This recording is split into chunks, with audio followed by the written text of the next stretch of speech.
আসসালামু আলাইকুম everyone, welcome to my channel Miss পাসফ্রন। অনেক দিন পর আজকে আমি আপনাদের জন্য একটি লং ভিডিও নিয়ে এসেছি। যারা এখনও আমার চ্যানেলটিকে সাবস্ক্রাইব করেননি তারা পাশে থাকা সাবস্ক্রাইবের বেল বাটনটি বাজিয়ে রাখুন, তাহলে আমি নতুন ভিডিও আপলোড দেওয়ার সাথে সাথে সবার আগে আপনাদের কাছে নোটিফিকেশন চলে যাবে। চলুন আর দেরি না করে আপনাদেরকে খুব সহজ পদ্ধতিতে কিভাবে চিকেন সমোচা বানাবেন তা দেখিয়ে দিচ্ছি।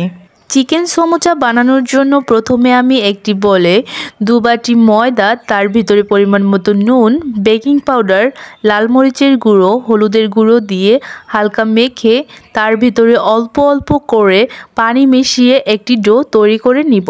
খেয়াল রাখবেন যেন ডোটি বেশি নরম না হয়। এবার ডোয়ের ভেতরে সামান্য তেল দিয়ে কিছুক্ষণ মেখে উপর থেকে তেল ব্রাশ করে 10 থেকে 15 মিনিটের জন্য ডোটিকে রেখে দেব। ডোটিকে রেস্ট দেওয়ার ফাঁকে আমি সমোচার ভেতরের পুরটিকে তৈরি করে নিব। এজন্য আমি প্রথমে পেঁয়াজগুলোকে কুচি কুচি করে কেটে নিব। সমোচার ভেতরে পেঁয়াজের পরিমাণটা বেশি দিলে খেতে খুবই সুস্বাদু হয়। আমার সবগুলো পেঁয়াজ কাটা হয়ে গেছে। এবার কাঁচামরিচ ও বাঁধাকপি কুচি কুচি করে কেটে নিব। আপনারা চাইলে এখানে বাঁধাকপি নাও দিতে পারেন, আমার বাসাতে ছিল তাই আমি দিয়ে দিয়েছি। আপনারা এই সমোচাটা তৈরি করতে চিকেনের পরিমাণটাও বাড়িয়ে দেবেন।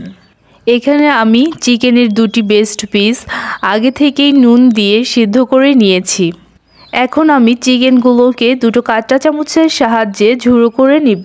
এবার ঝুড়ো করা চিকেনের ভিতরে পরিমাণ মতো নুন, মরিচের গুঁড়ো, হলুদের গুঁড়ো, জিরের গুঁড়ো, গরম মশলা গুঁড়ো, আদা বাটা, রসুন বাটা, সয়া সস ও সামান্য তেল দিয়ে ভালো করে মিশিয়ে নিব। সবগুলো মিশ্রণ ভালোভাবে মাখানো হয়ে গেছে, এবার পাশে রেখে দেব। এবার চিকেন সমোচার মুখটি বন্ধ করার জন্য একটি গ্লু তৈরি করে নিব। গ্লুটি তৈরি করার জন্য আমি সামান্য পরিমাণ ময়দার ভিতরে পানি দিয়ে তরল করে নিয়েছি। গ্লুটি বেশি তরল করবেন না, আবার বেশি ঘনও করবেন না। আমি যেভাবে করেছি আপনারা ঠিক এভাবেই করবেন। সমোচার জন্য আমার গ্লুটি তৈরি হয়ে গিয়েছে। 15 মিনিট আগে আমি যে ডোটিকে রেস্টে দিয়েছিলাম সেটিকে কিছুক্ষণ মধ্যে এরকম লম্বা করে নিব। ডোটির এই লম্বা আকৃতিকে দুভাগে ভাগ করে একটিকে এরকম লেচি আকারে কেটে নিব। অন্য ডোটিকে একইভাবে লেচি আকারে কেটে নিব। এখন সবগুলো লেচির ডোগুলোকে ময়দা মেখে নেব যাতে একটির গায়ে আরেকটি লেগে না যায়। এবার একটি লেচি নিয়ে রুটি আকারে বেলে নিব। রুটিটি সাধারণ রুটি থেকে অনেকটা পাতলা হবে। এরকম আমি আরও কয়েকটি পাতলা রুটি বানিয়ে নিব। এবার রুটিগুলো থেকে একটি রুটি নিয়ে তার উপরে তেল ব্রাশ করে উপর থেকে ময়দা ছিটিয়ে দিব। ময়দা ছিটানো হলে উপরে আমি আরেকটি পাতলা রুটি দিয়ে দেব। এভাবে ওই পাতলা রুটিটির উপরে আবার তেল ব্রাশ করে উপর থেকে ময়দা দিয়ে আবার একটি রুটি দিয়ে দেব। উপরে যে পাতলা রুটিটি দেবেন সেটিতে তেল বা ময়দা ব্যবহার করার দরকার নেই। এবার আমি 3টি রুটির উপরে বেলুন দিয়ে হালকা একটু বেলে নেব। আপনারা চাইলে এখানে 4-5টা রুটিও একসাথে দিতে পারেন, তবে কম নেওয়াই ভালো। এবার রুটিগুলোকে হালকা তাপে সেঁকে নেব। এই সময় চুলোর আঁচটি মিডিয়াম করে রাখবেন। আমার রুটিটির এক পাশ সেঁকে নেওয়া হয়ে গেছে। এবার রুটিটিকে উল্টে আরেকবার সেঁকে নেব। সেঁকে নেওয়া রুটিগুলোকে এখন নামিয়ে গরম থাকতেই আলাদা করে নিব। তেল ও ময়দা দেওয়ার কারণে রুটিগুলো দেখুন কতটা সুন্দরভাবে একটির সাথে আরেকটি না লেগে উঠে আসছে। রুটিগুলো অনেক সুন্দর পাতলা হয়েছে। এবার একটি পাতলা রুটি নিয়ে চারপাশ থেকে সমোচা বানানোর জন্য কেটে নেব। দেখুন আমি কিভাবে কেটে নিচ্ছি, আপনারাও ঠিক এভাবেই কেটে নেবেন। রুটিটি কাটার যে এক্সট্রা অংশটুকু সেগুলো আপনারা ফেলে দেবেন না। এক্সট্রা অংশগুলোকে মুচমুচে করে ভেজে গুঁড়ো করে সমোচার অন্যান্য উপকরণের সাথে মিশিয়ে পুর হিসেবে দিতে পারেন। রুটিটির চারপাশ ভালোভাবে কাটা হলে দেখুন রুটিটিকে লম্বা আকারে কেটে নিচ্ছি। এভাবে আমি আরও কয়েকটি রুটিকে সমোচার জন্য কেটে নেব। আপনারা দেখেই বুঝতে পারছেন আমি একটি রুটি দিয়ে 2টি সমোচা তৈরি করব। রুটিগুলো যদি আপনারা এভাবে বড় করে নেন তাহলে এরকম 2-3টি করে সমোচা তৈরি করতে পারবেন একটা রুটি দিয়েই। দেখুন আমি রুটি থেকে কতগুলো স্লাইস তৈরি করে নিয়েছি।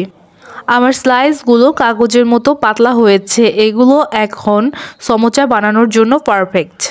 সমোচা বানানোর জন্য এরকম স্লাইস আপনারা বাজার থেকেও কিনে নিতে পারেন। এখন আমি সমোচার ভিতরে পুরটি তৈরি করে নিব।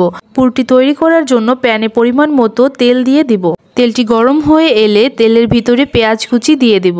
পেঁয়াজের কাঁচা ভাবটি না যাওয়া পর্যন্ত পেঁয়াজগুলোকে হালকা ভেজে নেব। পেঁয়াজের কাঁচা ভাবটি চলে গেলে এর ভিতরে বাঁধাকপি কুচি ও আগে থেকে মশলা মাখানো চিকেনগুলোকে দিয়ে দিব। চিকেনগুলোকে বাঁধাকপি ও পেঁয়াজ কুচির সাথে ভালোভাবে নাড়তে হবে। এবার উপকরণগুলোর ভিতরে পরিমাণ মতো নুন ও ম্যাগি মশলা দিয়ে ভালো করে নেড়ে নিব।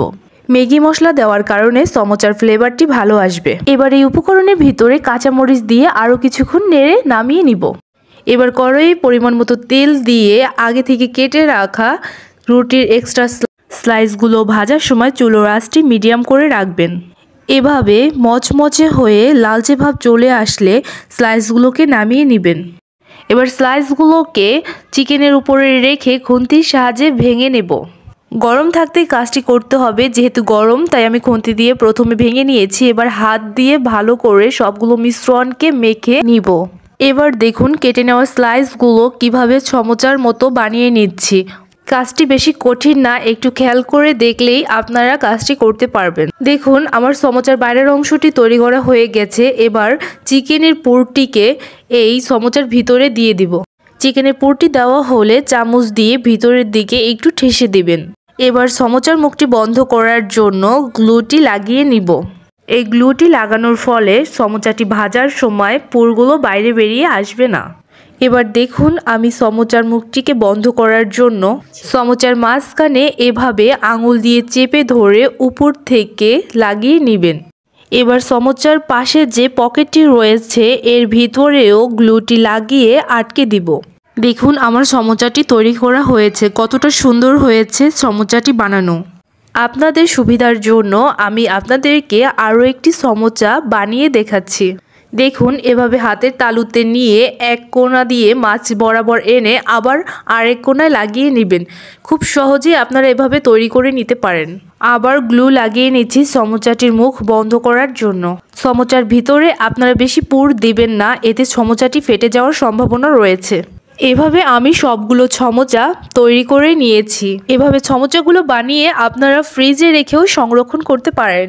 এবার আমি সমোচাগুলোকে এক্সট্রা স্লাইসগুলো ভেজে রাখা তেলের ভিতরেই ভেজে নিব। সমোচাগুলো ভাজার সময় তেলটি গরম করবেন না, এতে বাইরে থেকে তাড়াতাড়ি পুড়ে যাবে। এগুলো ভাজার সময় ধৈর্যের সাথে কাজটি করতে হবে। আমার এই সমোচা বানানোর রেসিপিটি যদি আপনাদের ভালো লেগে থাকে তাহলে লাইক দিয়ে কমেন্টের মাধ্যমে আমাকে জানাবেন। দেখুন আমার সমোচাগুলোর রং কতটা সুন্দর হয়েছে। সবগুলো সমোচা ভাজা হয়ে গেছে, আমি পরিবেশন করেছি। আপনারা আপনাদের পছন্দ মতন যে কোনো সালাদ বা সসের সাথে পরিবেশন করুন। আজকের জন্য এ পর্যন্তই। আল্লাহ হাফেজ।